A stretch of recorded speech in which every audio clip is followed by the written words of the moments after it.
নমস্কার, আপনারা দেখছেন এখন দাসপুর বার্তা। সামাজিক সচেতনতায় ৫৩তম বর্ষে শ্রী শ্রী শ্যামামায়ের পুজোর সূচনা গুডলি নদী বাঁধে।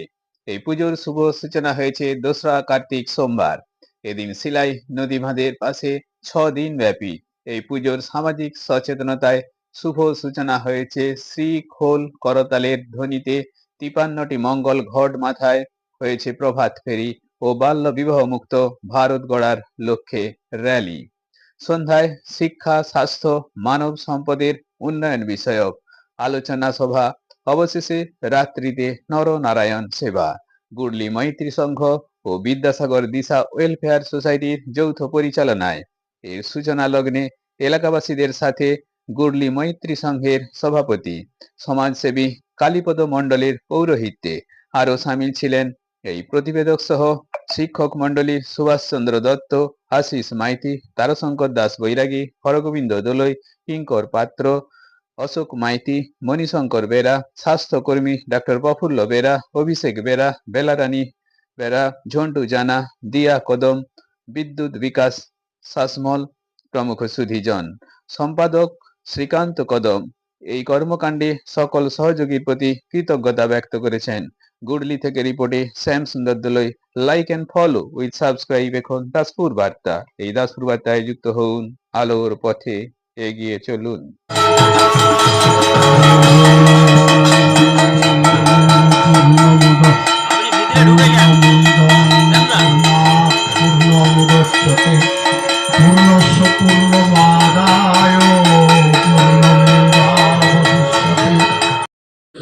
যে আমাদের এই গ্রামের ঐতিহ্য গুডলি গ্রাম, এই গ্রামের মান সম্মান আমাদের বজায় রাখার দায়িত্ব আমাদের।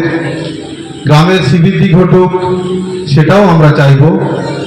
তো এই গ্রামে অনেকেরই গুণীজনের পদধূলি পড়েছে।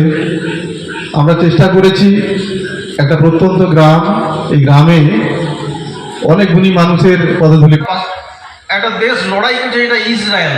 তাদের দেশের জনসংখ্যা বোধহয় ২ কোটির কিছু বেশি হবে। তো তাদের যদি স্বাস্থ্যবিধি দেখি আমরা অবাক হয়ে যাব। আমি সে আলোচনায় যাচ্ছি না।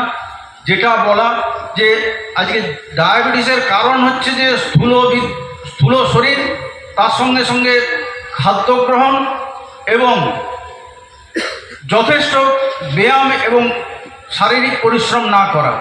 এই জায়গায় বহু আমি শিক্ষিত মানুষকেও দেখেছি যারা কিন্তু এই জায়গাটায় তারা কিন্তু এটা নেগলেক্ট করেন এবং সেই জায়গাটাতে তারাও কিন্তু লোভ সামলাতে পারেন না।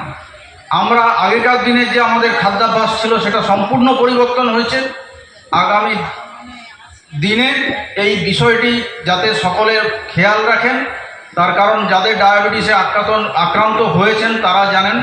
তো বলছিস যখন কাল ভোরবেলা উঠবি, আমার নাম করতে করতে রাস্তা দিয়ে যা, যাকে প্রথম দেখবি জানবি যে সেই হচ্ছে আমার মূর্তি, সেটি হচ্ছে আমার মূর্তি, তাকেই পুজো করিস।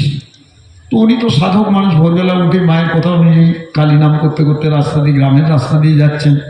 একবারে উনি একটি বর্গক্ষত্রিয় পল্লীর ভেতর দিয়ে যেতে গিয়ে দেখলেন যে দেয়ালে একটি ষোড়শী তরুণী বধূ ঘুঁটে দিচ্ছে আর মাথার ঘোমটাটা খুলে যাচ্ছে।